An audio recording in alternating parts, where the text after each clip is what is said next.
మందిర ద్వారం ముందు ఎక్కువసేపు ఆరాధన జరగాలని ఆశపడ్డాం. దైవజన్ జాన్ మిస్త్రి గారి ఆధ్వర్యంలో చక్కని ఆరాధనతో అభిషేకాన్ని దేవుడు ఇచ్చాడు.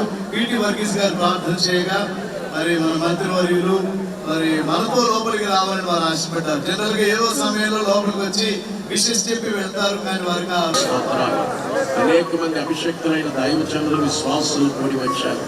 ఈ సమయంలో ఈ మందిర ప్రతిష్ట కార్యక్రమం ప్రారంభించబోతూ ఉండగా నీ సన్నిధి ఉంచుమని యేసు దివ్య నామములో వేడుకొంచున్నాం తండ్రి కుమార పరిశుద్ధాత్మ త్రియేక నామంలో మహామహిమ కలిగిన దేవుడు జ్యోతిర్మయుడైన తండ్రికి మందిరాన్ని ప్రతిష్ఠిస్తుంది.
శాసనసభ్యులు మంత్రివర్యులు నారా లోకేష్ గారు కూడా ఈ సంఘమును అలాగే క్రైస్తవ్యాన్ని ఉద్దేశించి వారి హృదయంలో ఉన్న కొన్ని గ్రీటింగ్స్ తెలియజేయవలసిందిగా నేను వారిని కోరుతున్నాను.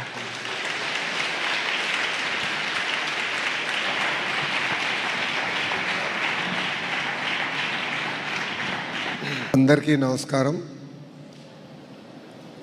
రాష్ట్ర వ్యాప్తంగా ఈ కార్యక్రమానికి విచ్చేసిన అనేక మంది పాస్టర్లు, పెద్దలు, భక్తులందరికీ పేరు పేరున నా హృదయపూర్వక నమస్కారాలు.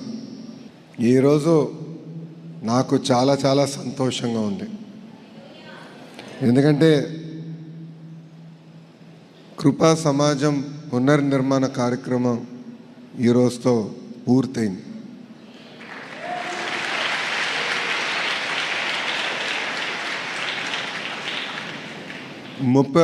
మే 2025 దేవుడు మనందరికీ పరీక్ష పెట్టాడు.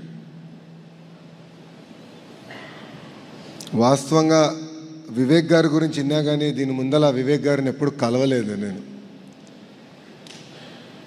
కానీ సంఘటన జరిగిన వెంటనే నాకు విజయ్ గారు పర్సనల్గా ఫోన్ చేసి మన నియోజకవర్గంలో దేవుడు మనకి పరీక్ష పెట్టారంటే నేను ఆయనకు ఒకటే చెప్పాను, దేవుడు మనకి పరీక్ష పెడతాడు, కానీ ఆ పరీక్ష జయించే శక్తి కూడా దేవుడు మనకి ఇస్తాడు, కలిసికట్టుగా జయిస్తామని చెప్పి.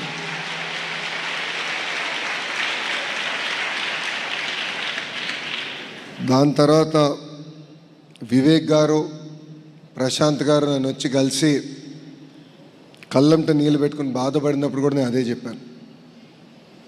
ఇది మనందరికీ దేవుడు పెట్టిన పరీక్ష. ఇది కేవలం మీ ఒక్కరికే కాదు, మొత్తం సమాజానికి దేవుడు ఒక పరీక్ష పెట్టాడు. కలిసికట్టుగా పునర్నిర్మించుకుందాం, కలిసికట్టుగా మనసులో ఏదైతే సాధించాలనుకుంటున్నామో అది కలిసి సాధిద్దామని పెద్దలకు చెప్పాను. ఈరోజు నిజంగానే నాకు చాలా చాలా సంతోషంగా ఉంది. 7 నెలల్లో, నేను కూడా ఊహించలేదు 7 నెలల్లో మీరు పూర్తి చేయగలుగుతాడు. కానీ దేవుడి ఆశీస్సులు మనతో ఉన్నాయి కనుకనే 7 నెలల్లో మనం ఇది పూర్తి చేసుకున్నాం. ఆనాడు పెద్దలకి చెప్పాను, మనందరం కొంతమంది క్రైస్తవులు ఉంటాం, హిందువులు ఉంటాం, ముస్లింలు ఉంటాం. మతాలు వేరైనా మనందరం కలిసికట్టుగా ఉండాల్సిన అవసరం చాలా చాలా ఉంది.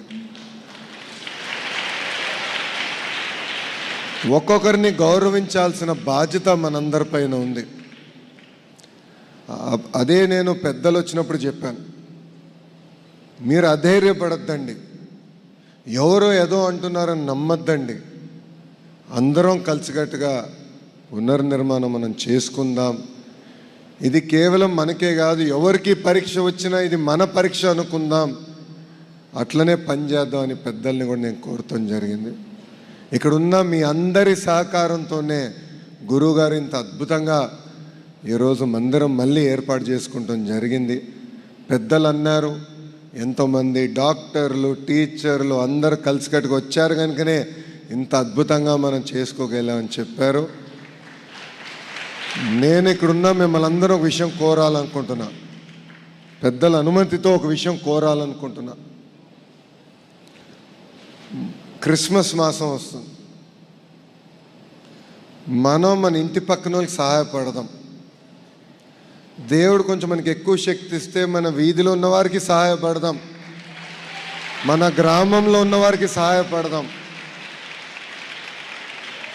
కేవలం ఒక్క వ్యక్తి వల్ల అన్ని సమస్యలు పరిష్కారం కాదు, కానీ సమాజం మొత్తం కలిసి వస్తే మనం అనుకున్న సమస్యలన్నీ మనం కలిసికట్టుగా పరిష్కరించగలుగుతాం. 2019లో దేవుడు కూడా నాకు పరీక్ష పెట్టాడు, కానీ ఆ రోజు కూడా నేను అనుకున్న పరీక్ష చేయించే శక్తి కూడా దేవుడు నాకు ఇచ్చాడు అని మీరందరూ గమనించారు. నేను ప్రచార ఆరబాటం చేయను, మనసులో ఏది అనుకుంటే అది చేయాలని కోరుకునే వ్యక్తిని. అట్లనే పని చేస్తాను. ముందు ముందు అనేక కార్యక్రమాలు కలిసికట్టుగా చేద్దాం. నేను గ్రామాలు సందర్శించినప్పుడు మీరందరూ కమ్యూనిటీ హాళ్ళు, శ్మశానాలు అభివృద్ధి చేయాలని పెద్ద ఎత్తున కోరటం జరిగింది. ఇప్పటికీ మీరు చూసుంటారు, కమ్యూనిటీ హాల్స్ అన్నీ ఏర్పాటు చేస్తున్నాం, తప్పనిసరిగా పూర్తి చేస్తాం. శ్మశానాలు కూడా అభివృద్ధి చేయాలని పెద్దలందరూ నన్ను గతంలోనే కోరారు. ఆ కార్యక్రమం కూడా మేము ప్రారంభించాం. నాడు నేడు ఎప్పుడు మంగళగిరి ప్రజలు సేవలో నేను ఉంటానని ఈ సభాముఖంగా మీ లోకేష్ మీ అందరికి హామీ ఇస్తూ, నిజంగానే మనందరం వివేక్ గారిని అభినందించాం. నాకు విజయ్ గారు ఫోటోలు పెట్టినప్పుడు చాలా బాధ కలిగింది. సుమారుగా 38 సంవత్సరాలుగా చెమటోర్చి కష్టపడి మందిరం నిర్మించుకుంటే ఒక్క క్షణంలో అది పోయింది. ఆ ఫోటోలు చూస్తే ఇప్పుడు కూడా బాధేస్తున్నాయి, తలుచుకుంటేనే బాధేస్తుంది. అలాంటిది ఆయన పట్టుదల, మనందరిది కాదు, ఆయన పట్టుదల చేయాలని ఒక సంకల్పం ఈరోజు మనందరినీ కలిసి తీసుకొచ్చింది. వివేక్ గారు దేవుడు నేను అన్నట్టు పరీక్ష పెడతారు. పాదయాత్రలో నాకు విజయ్ గారు పరిచయం అయ్యారు. ఆ రోజే విజయ్ గారు చెప్పా, దేవుడి నిర్ణయించారు, దేవుడు మనకు కలిపారు, కలిసికట్టుగా ముందరికెళ్దాం. ఆనాడే విజయ్ గారు చెప్పా. ఈరోజు నేను అదే హామీ వివేక్ గారు కూడా ఇస్తూ, నాకు ఇంత అద్భుతమైన అవకాశం ఇచ్చిన మీ అందరికీ పేరు పేరున నా హృదయపూర్వక ధన్యవాదాలు తెలుపుకుంటూ, మీ అందరూ కూడా క్రిస్మస్ శుభాకాంక్షలు తెలుపుకుంటూ మీ అందరి నుంచి సెలవు తీసుకుంటున్నా. అందరికీ నమస్కారం.